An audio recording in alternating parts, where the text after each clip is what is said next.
Bismillahirrahmanirrahim. Assalamualaikum warahmatullahi wabarakatuh. Semoga semuanya dalam kondisi sehat ya. Pada kesempatan kali ini, saya akan membahas tentang pengenalan letal aritmia atau aritmia yang mengancam jiwa dan konsep alat defibrilator. Selamat menyaksikan. Adapun tujuan pertemuan hari ini diharapkan setelah mendengarkan materi nanti, kita mampu memahami pengertian aritmia, jenis-jenisnya yang mengancam nyawa, kemudian mengidentifikasi jenis aritmia yang letal atau yang mengancam jiwa, mengetahui prioritas keperawatan pada masing-masing aritmia yang mengancam jiwa, kemudian mengetahui penata laksanaan secara umum pada aritmia yang mengancam jiwa, dan mengetahui konsep defibrilator. Supaya lebih berkah, sebelum belajar, kita baca doa dulu ya. Pertama-tama kita membahas terlebih dahulu pengertian dari aritmia atau yang lebih tepatnya disebut sebagai disritmia. Aritmia sendiri mengacu pada setiap perubahan dari urutan normal impuls listrik, di mana yang kita tahu bahwa impuls listrik normal itu dari S anode, kemudian menuju AV node, kemudian bundle His, bundle branch, dan serabut Purkinje. Nah, ketika terjadi perubahan urutan perjalanan impuls listrik, maka bisa dikatakan sebagai aritmia. Irama jantung yang tidak normal ini disebabkan oleh masalah dengan sistem kelistrikan jantung.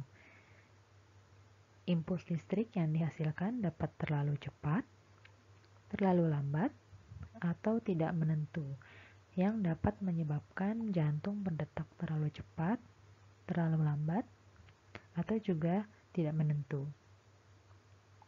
Secara umum, aritmia sendiri terbagi menjadi dua kelompok besar, yaitu bradiaritmia, di mana irama jantung terlalu lambat, dan takiaritmia atau irama jantung terlalu cepat. Pada kondisi irama jantung terlalu lambat atau bradiaritmia, ini disebabkan karena gagalnya pembentukan impuls di SA node dan konduksi listrik yang tidak normal sampai ke ventrikel. Sedangkan pada kondisi takiaritmia atau di mana irama jantung terlalu cepat disebabkan oleh beberapa hal seperti adanya gangguan automaticity, trigger activity re-entry, dan re-entry. Pembahasan ini bisa lebih lanjut kalian simak pada mekanisme yang mendasari terjadinya takiaritmia pada atrial.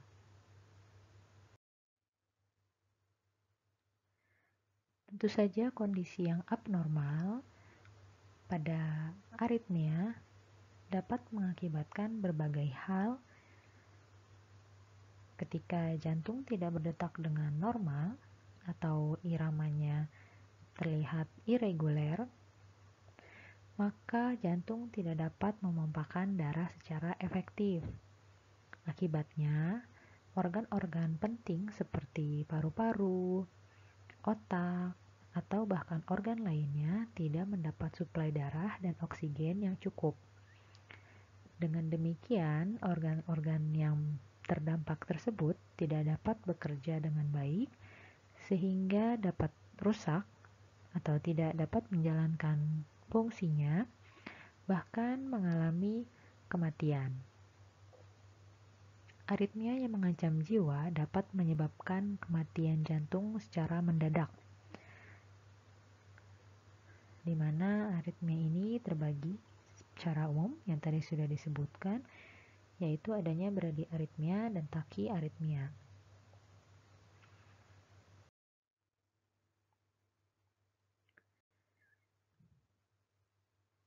Kita bisa melihat dan mengetahui bahwa detak jantung yang terlalu lambat atau kurang dari 60 kali per menit disebut sebagai bradikardi. Sedangkan ketika denyut jantung lebih dari 100 kali per menit disebut dengan takikardi. Di bawah ini ada link untuk mengetahui gambaran EKG pada kondisi bradikardia maupun takikardi dan juga kondisi aritmia lainnya. Dari dua jenis secara umum aritmia, yaitu bradiaritmia dan takiaritmia, dapat kita identifikasi berbagai jenis aritmia seperti beberapa contoh di bawah ini. Misalnya fibrilasi atrium, di mana kontraksi atrium mengalami ketidakteraturan. Kemudian ada bradikardia, di mana detak jantung melambat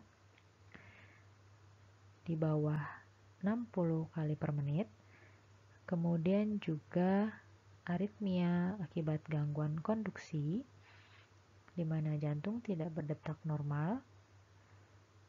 Kemudian aritmia kontraksi prematur, sehingga detak jantung bergerak di awal. Kemudian takikardia, detak jantung sangat cepat atau lebih dari 100 kali per menit. Dan fibrilasi ventrikel atau kontraksi yang tidak teratur dari ventrikel.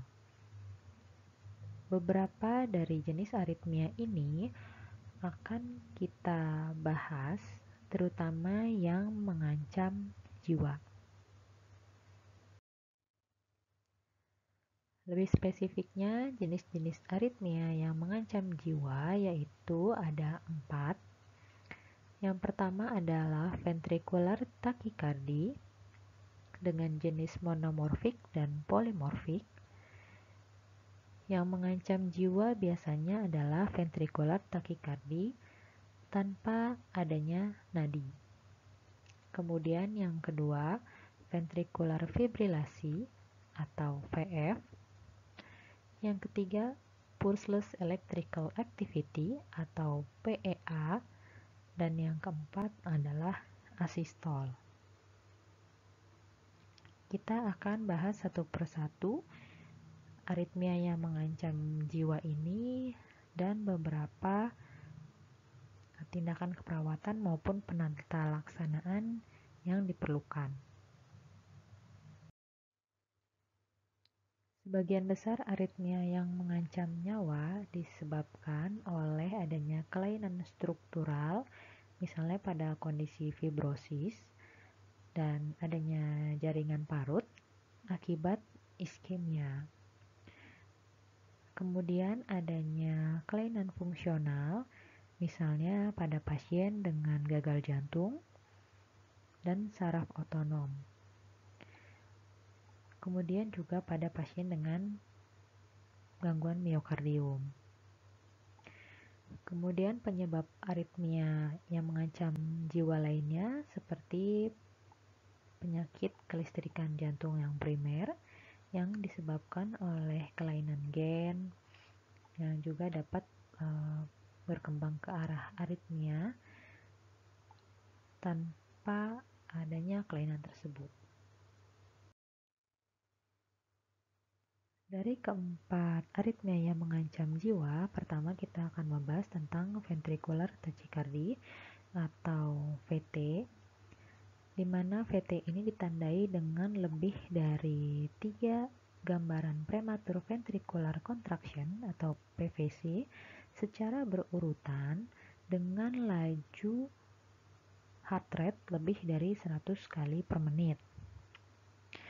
Kemudian juga gambaran EKG-nya pada kondisi ini tidak diikuti oleh gelombang T serta kompleks QRS lebar lebih dari atau sama dengan 0,10 second.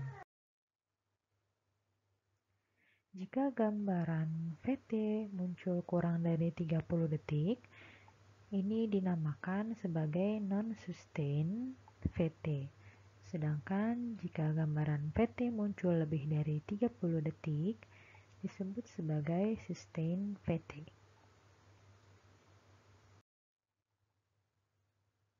Karakteristik gambaran EKG pada kondisi ventricular tachycardia atau VT, khususnya yang monomorfik, bentuk dan amplitudenya sama ya pada kompleks QRS. Kemudian biasanya kondisi ini berasal dari fokus tunggal atau adanya jalur re-entry. Kemudian juga kriteria ventricle tachycardia monomorfik dengan laju 100 sampai 250 kali per menit. Iramanya terlihat teratur atau disebut sebagai regular ventricular rhythm. Jika kita lihat untuk mengidentifikasi gelombang P, maka kita tidak melihat adanya gelombang P. Jikapun ada gelombang P, maka tidak terkait dengan kompleks QRS. Kemudian untuk interval PR-nya tidak ada. Durasi kompleks QRS-nya memanjang atau lebih dari 0,10 detik atau second. Kemudian bentuknya aneh. Biasanya kalau kita lihat kompleks QRS normalnya lancip ya. Ini tumpul dan lebar. Kemudian kita juga sulit untuk membedakan antara QRS dan gelombang T. Segmen ST dan gelombang T merupakan defleksi yang berlawanan pada QRS. Ini kita bisa lihat contoh gambaran dari VT jenis monomorfik. Beberapa kondisi yang mungkin dapat mengakibatkan munculnya ventricular tachycardia monomorfik seperti adanya iritabilitas miokard, miokard infark akut, penyakit arteri koroner atau coronary arterial disease, kemudian toksisitas obat, ketidakseimbangan elektrolit, kardiomiopati, serta kondisi idiopatik di mana bersifat spontan dan tidak diketahui. Adapun prioritas keperawatan pada pasien dengan ventricular tachycardia, yang penting adalah kita melakukan pemeriksaan tekanan darah pasien untuk menentukan apakah dengan kondisi VT pasien ini stabil atau tidak stabil. Dengan artian, kondisi tidak stabil adalah tekanan darah kurang dari 90 mm Hg atau VT tanpa nadi. Nah, VT tanpa nadi ini adalah kondisi yang bisa mengancam jiwa. Perawatan yang diberikan tergantung pada jenis VT, apakah stabil atau tidak stabil, atau VT tanpa nadi. Jika ditemukan VT tanpa nadi, maka nanti kita diarahkan untuk melakukan tindakan sesuai algoritma VT tanpa nadi. Kemudian, periksa tekanan darah pasien, nilai apakah pasien dalam kondisi sinkop atau adanya nyeri dada. Pasien mungkin perlu diberikan posisi berbaring untuk mencegah terjadinya jatuh. Berikutnya, nilai kondisi secara umum pasien, nilai dan kaji airway atau jalan nafas, circulatory atau sirkulasi ya, kemudian juga breathing atau kemampuan bernafas pasien. Kaji tanda-tanda vital, kemudian perhatikan apakah pasien memiliki gejala tertentu, Kemudian juga identifikasi adanya penurunan tingkat kesadaran, tanda hipotensi, dan sesak napas. Jika pasien dalam kondisi sadar, tanyakan adanya keluhan nyeri dada atau tidak. Kemudian, jika pasien dapat diajak berbicara, kaji orientasi pasien terhadap waktu, tempat, dan orang.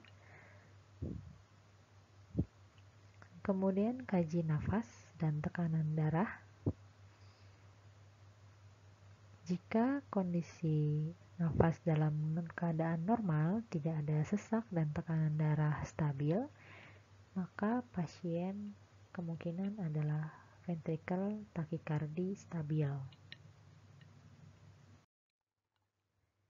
Jika pasien mengalami penurunan kesadaran, adanya sesak nafas dan keluhan nyeri dada, serta penurunan tekanan darah, maka dapat diduga kuat bahwa pasien mengalami aritmia yang mengancam jiwa. Pada kondisi ini, perawat penting untuk segera mengaktifkan kode biru atau memanggil bantuan dari tim ahli. Kemudian juga melaksanakan algoritma penata laksanaan ventricular tachycardia.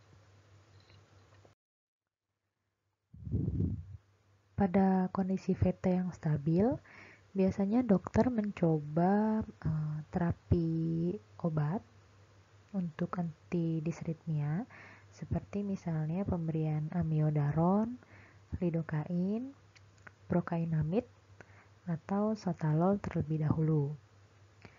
Namun jika pengobatan tidak berhasil mengubah irama jantung dari ventricular tachycardia menjadi sinus rhythm, maka perlu dilakukan kardioversi. Dengan catatan jika pasien menjadi tidak stabil selama perawatan. Kemudian juga penata laksanaan yang terpenting adalah mengacu pada algoritma untuk penata laksanaan ventricular tachycardia. Berikutnya kita mengidentifikasi gambaran yang ditunjukkan pada kondisi ventricular tachycardia dengan polymorphic. Gambarannya seperti yang ada di depan ini. Kompleks QRS-nya memiliki bentuk dan amplitudo yang bervariasi. Kemudian terdapat beberapa fokus jalur yang berbeda.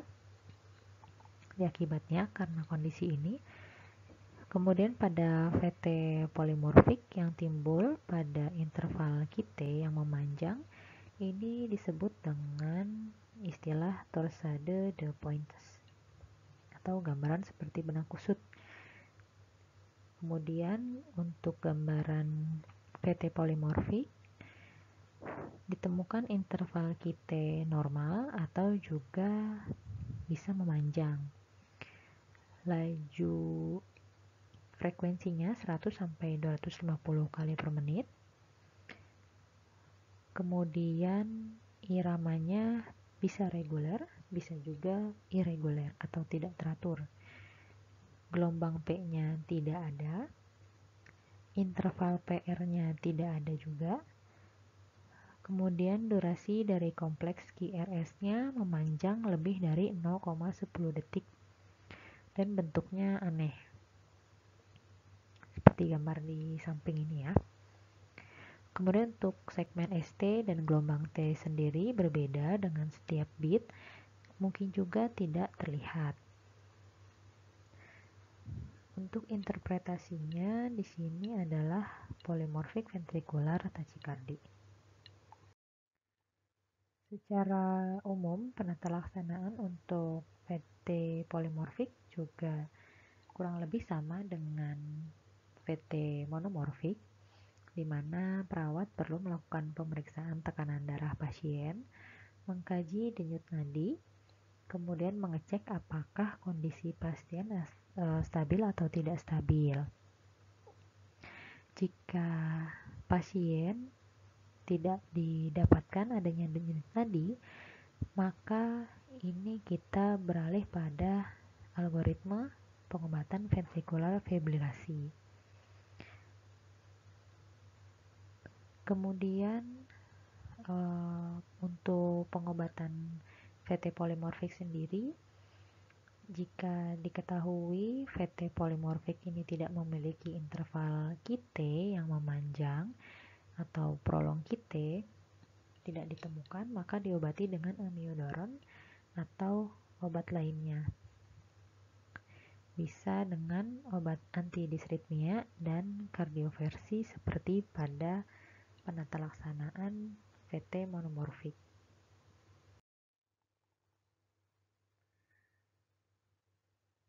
Berikutnya adalah aritmia yang mengancam jiwa. Yang kedua yaitu ventrikular fibrilasi. Kondisi ventrikular fibrilasi ini disebabkan adanya re-entry wavelet multiple di area ventricle.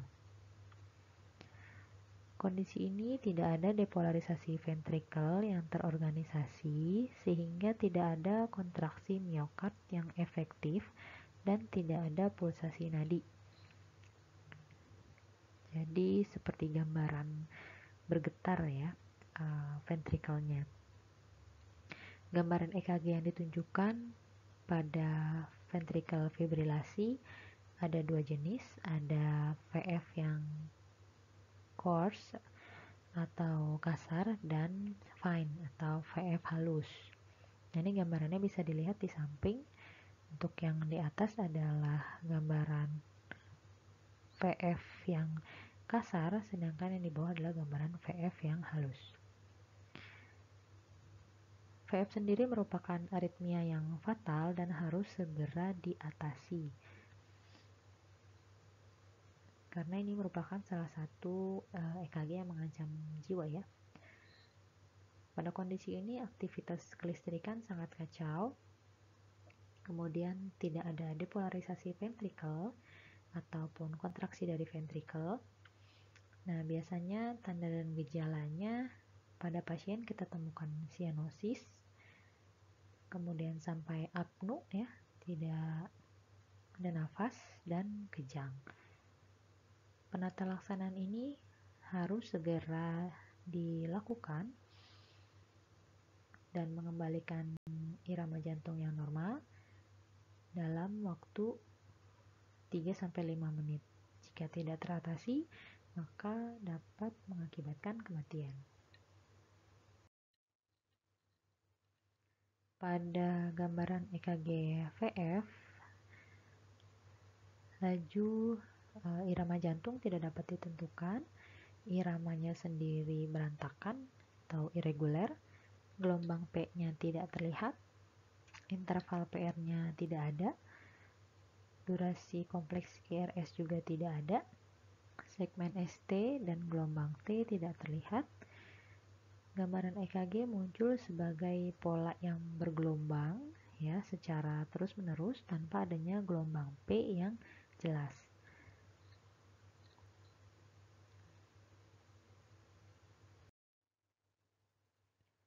Penyebab ventrikular fibrilasi biasanya bisa disebabkan karena infak miokard akut, kemudian juga ventricle tachycardia yang tidak dapat diatasi dengan baik, kemudian juga kondisi kardiomiopati, kemudian adanya penyakit arteri koroner, kemudian kondisi ketidakseimbangan asam basa dan elektrolit. Prioritas tindakan keperawatan pada VF yaitu kita perlu memeriksa ritme jantung di lead kedua. Kemudian sambil kita nilai airway circulation, dan breathing pasien. Jika terkonfirmasi adanya ventricular fibrilasi, maka kita wajib mengaktifkan kode biru atau mengaktifkan panggilan gawat darurat. Kemudian juga beralih pada algoritma penatalaksanaan ventricular fibrilasi. Pada gambaran VF yang kasar, undulasi tidak menentu di sekitar garis dasar. Ini biasanya menunjukkan onset baru dari VF dan biasanya lebih mudah untuk diatasi dengan tindakan defibrilasi. Sedangkan pada VF yang halus, undulasi lembut ditemukan di sekitar garis dasar. Ini menyerupai getaran. VF halus biasanya menunjukkan bahwa pasien telah berada dalam ritme ini untuk waktu yang singkat. Obat-obatan yang diberikan untuk mengatasi VF halus menjadi VF kasar ini digunakan untuk membuat ritme lebih tahan terhadap defibrilasi. Biasanya obat yang digunakan adalah epinefrin.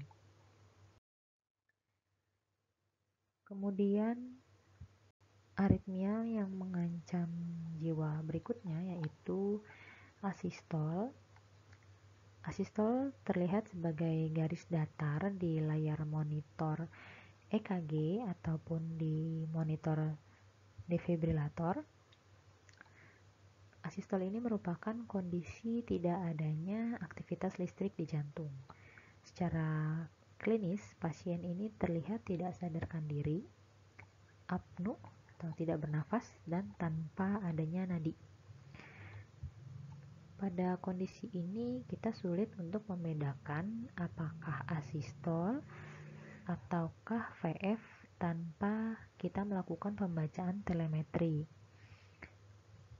Namun untuk perawatannya sendiri ya, penatalaksanaan asistol dengan VF ini berbeda yang kita bisa lihat dari algoritma penatalaksanaan kegawatan ini. Sehingga kita juga perlu verifikasi ritme asistol ini di 2 lead untuk memastikan apakah ini gambaran asistol atau bukan. Pada kondisi asistol ini sama sekali tidak ada aktivitas listrik ventrikel. Jadi gambaran di EKG-nya baik heart rate, ritme, gelombang P, PR interval, lebar QRS ini tidak ada. Ya, jadi seperti ini. Flat ya. Kemudian ada juga gambaran asistol dengan gelombang P ya, yang P-nya ada tapi jauh-jauh dan tidak diikuti oleh gelombang yang lainnya seperti kompleks QRS dan gelombang T.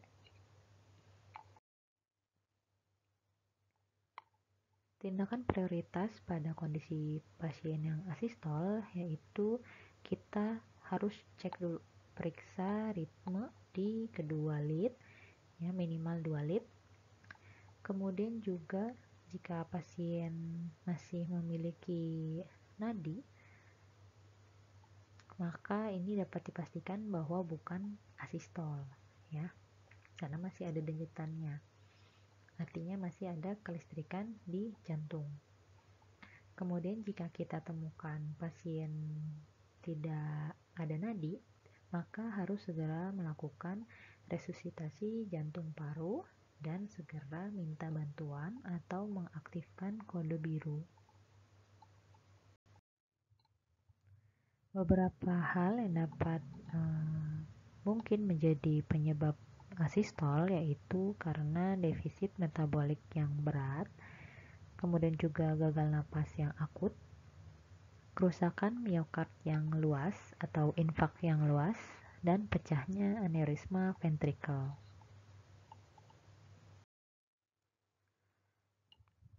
Berikutnya yang keempat adalah aritmia yang mengancam jiwa yaitu pulseless electrical activity atau PEA. PEA disebut electromechanical dissociation atau EMD. Pada PEA, gambaran monitor tampak aktivitas listrik, namun tidak dapat ditemukan nadi pada pasien. Pada kondisi ini ada aktivitas listrik jantung, namun tidak terdeteksi dengan pemeriksaan palpasi pada jantung. Umumnya tidak seteratur irama sinus normal. Kemudian juga kriteria EKG-nya ini tergantung pada ritme tertentu yang mendasari. Jadi gambaran EKG-nya bisa bermacam-macam, bisa seperti yang ada di depan ini, ya. Namun pasiennya kalau kita raba nadinya itu tidak teraba. Kondisi PEA seperti yang tadi disebutkan adalah irama jantung di mana adanya aktivitas listrik di jantung tetap ada, tetapi pemeriksa tidak menemukan denyut nadi pada pasien. Beberapa ritme yang masuk dalam kategori PEA, kesamaannya ini tidak ada curah jantung yang terkait dengan ritme yang terlihat di layar. Irama PEA ini bisa meliputi disosiasi elektromekanis, ya, atau IMD, kemudian pseudo IMD, irama-irama idioventrikular, irama lepas ventrikel, irama idioventrikular pasca defibrilasi, dan irama bradi asistol. Jadi gambaran EKG-nya bisa dengan irama-irama yang tadi disebutkan, namun tidak ada nadi. Kemudian manifestasi klinis, ya, atau gejala yang ditemukan pasien ini biasanya pasien juga tidak sadarkan diri, kemudian mengalami apnoe dan tidak ada denyut nadi. Sedangkan untuk penyebab yang paling sering dari PEA adalah kondisi hipovolemia. Selain hipovolemi, PEA juga dapat disebabkan karena adanya tamponade jantung, kemudian hipoksia, kemudian tension pneumotoraks, hipotermia, kondisi overdosis obat-obatan, kondisi hiper maupun hipokalemia, trombosis koroner, misalnya infak miokard akut, kemudian infak yang masif, kemudian pada kondisi gangguan ion hidrogen, ya, misalnya asidosis, serta adanya trombosis di paru yang secara masif. Prioritas keperawatan pada pasien dengan PEA, perawat perlu menilai kondisi pasien secara umum, melakukan pemeriksaan ACB, ya, airway, sirkulasi, dan breathing-nya, kemudian menilai penyebab dari PEA. Karena untuk PEA sendiri ditata laksana berdasarkan penyebabnya apa, sehingga kita perlu mengetahui ketika mengkaji apa penyebab dari terjadinya PEA pada pasien untuk memberikan penata laksanaan yang tepat. Penata laksanaan aritmia letal atau yang mengancam jiwa secara umum ini dapat diberikan dalam bentuk terapi farmakologis, terapi non-farmakologis, atau kombinasi kedua terapi tersebut. Berdasarkan studi meta-analisis di tahun 2002, ini menunjukkan bahwa pemberian K-channel blocker sebagai obat anti-aritmia untuk kondisi takhiaritmia yang mematikan ini menghasilkan efek yang terapeutik atau yang positif. Kemudian tindakan terapi dengan alat pacu jantung untuk beradi aritmia ini juga ditetapkan sebagai terapi non-farmakologis. Sedangkan untuk tindakan ablasi, nanti bisa cari tahu informasi lebih lanjut tentang ablasi. Ini berguna untuk beberapa aritmia yang mematikan, namun sebagian besar harus dipertimbangkan untuk dilakukan implantasi ICD. Nah, baru-baru ini pendekatan upstream atau untuk aritmia ini telah ditekankan dan diakui sebagai metode pencegahan untuk aritmia yang mematikan. Nah, ini gambaran dari algoritma henti jantung ya pada kondisi gambaran EKG yang menunjukkan letal aritmia. Ini terbagi menjadi apakah ritmenya ini dapat diberikan DC shock atau tidak, ya, terbagi menjadi apakah termasuk dari VF atau VT tanpa nadi, ataukah dia termasuk pada asistol dan PEA, seperti 4 kondisi aritmia yang mengancam jiwa yang sudah kita bahas. Nah, untuk algoritmanya sendiri mungkin sudah dibahas di mata kuliah AGD ya, seperti itu. Berikutnya yang akan kita bahas adalah terkait dengan DC shock atau defibrilator, di mana kita perlu memahami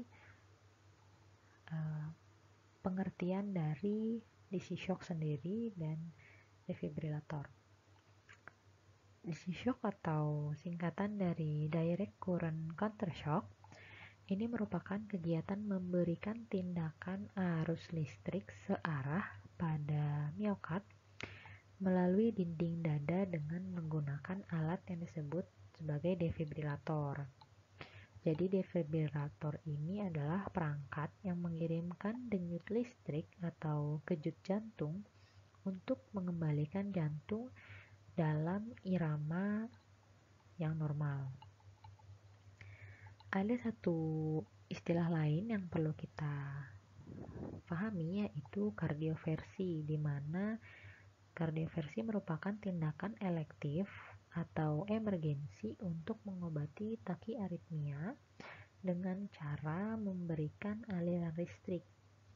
Nah, biasanya energi yang diberikan ini rendah dan disinkronkan dengan gambaran gelombang R.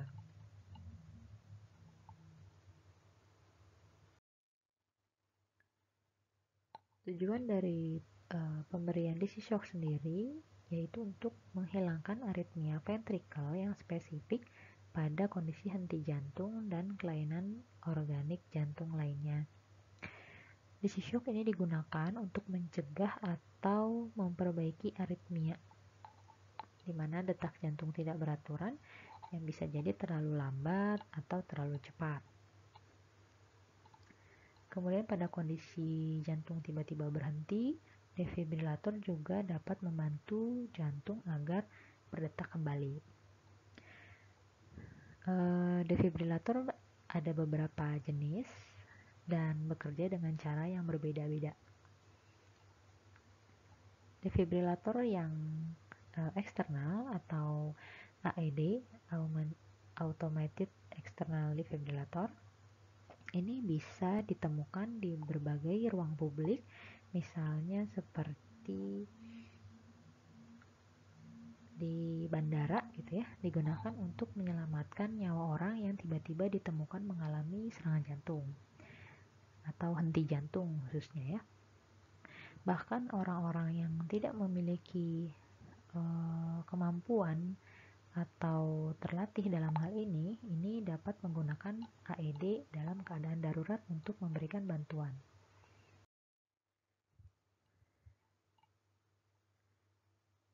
Kardioversi sendiri diindikasikan untuk kondisi-kondisi fibrilasi ventrikel,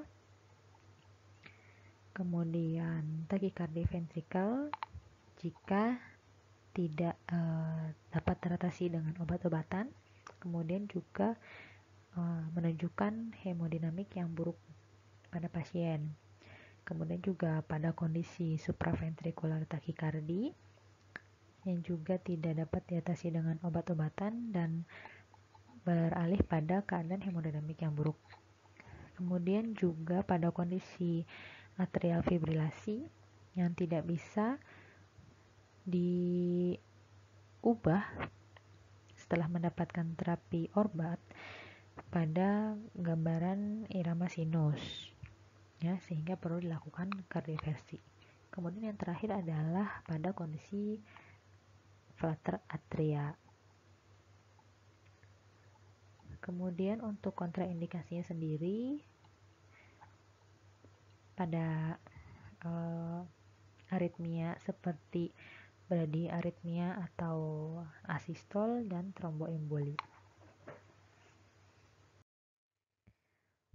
Terdapat 3 jenis defibrilator. Yang pertama adalah Automated External Defibrillator atau AEDs.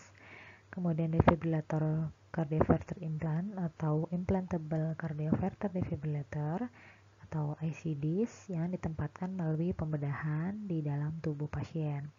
Kemudian juga ada Wearable Cardioverter Defibrillators. Ini perlu waktu dan upaya untuk membiasakan diri hidup dengan defibrilator. Juga perlu dilakukan pengontrolan untuk mewaspadai adanya komplikasi. Ini berikut contoh ya untuk AED.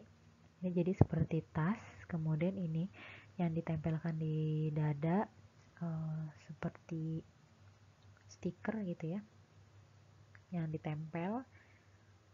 Kemudian juga orang awam ini dapat menggunakan AED karena sudah ada petunjuk, jadi tinggal mengikuti langkah-langkahnya saja, dipandu ya oleh mesin, nanti bisa langsung digunakan. Sedangkan ini adalah ICD, ya, ini mesin elektrodanya yang ditanam di dalam tubuh pasien. Untuk penggunaan DC shock sendiri atau defibrilator ini harus dilakukan oleh petugas yang terlatih, berbeda dengan AED ya tadi.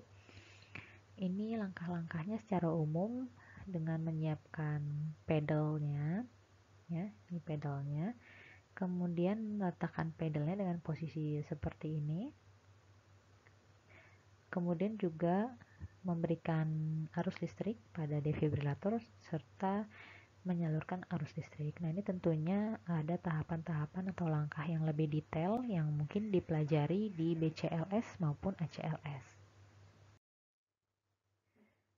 Nah, ini untuk AED sendiri dipandu petunjuk berupa suara ya. Panduannya untuk memasang pedal, kemudian mengatur posisi pemberi arus listrik ya, atau pemberi kejut listrik, kemudian informasi untuk menekan tombol shock atau pemberian kejut listriknya, kemudian memeriksa defibrilator pedal, kemudian informasi atau instruksi untuk memeriksa denyut nadi pasien, kemudian memeriksa pasien, kemudian jika tidak ditemukan adanya nadi ya, informasi untuk dilakukan CPR. Kemudian panduan untuk menekan tombol untuk menganalisis dan tindakan kejutan diinformasikan apakah disarankan untuk dilakukan kembali atau tidak dilakukan. Jika ditemukan pada pasien irama EKG-nya normal, maka ini tidak perlu dilakukan kembali pemberian kejut listrik.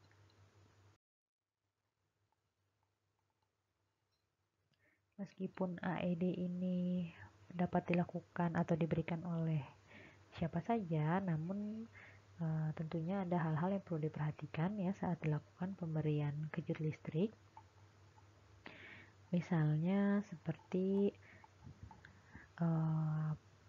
memastikan bahwa semua orang di sekitar ini berdiri jauh dari pasien yang akan dilakukan AED. Kemudian memastikan tidak ada orang yang menyentuh tempat tidur maupun alas yang bisa jadi menghantarkan listrik juga ya. Kemudian juga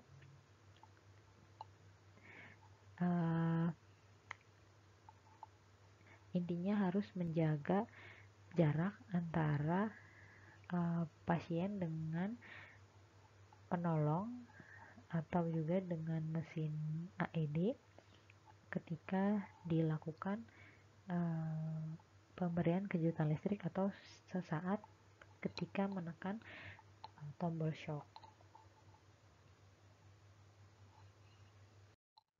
Berikut ini beberapa referensi yang mungkin bisa dibaca lebih lanjut berkaitan dengan aritmia, kemudian juga letal aritmia.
Terima kasih sudah menyaksikan. Jika dirasakan channel ini bermanfaat dan menambah informasi untuk kalian, silahkan like, subscribe, dan share.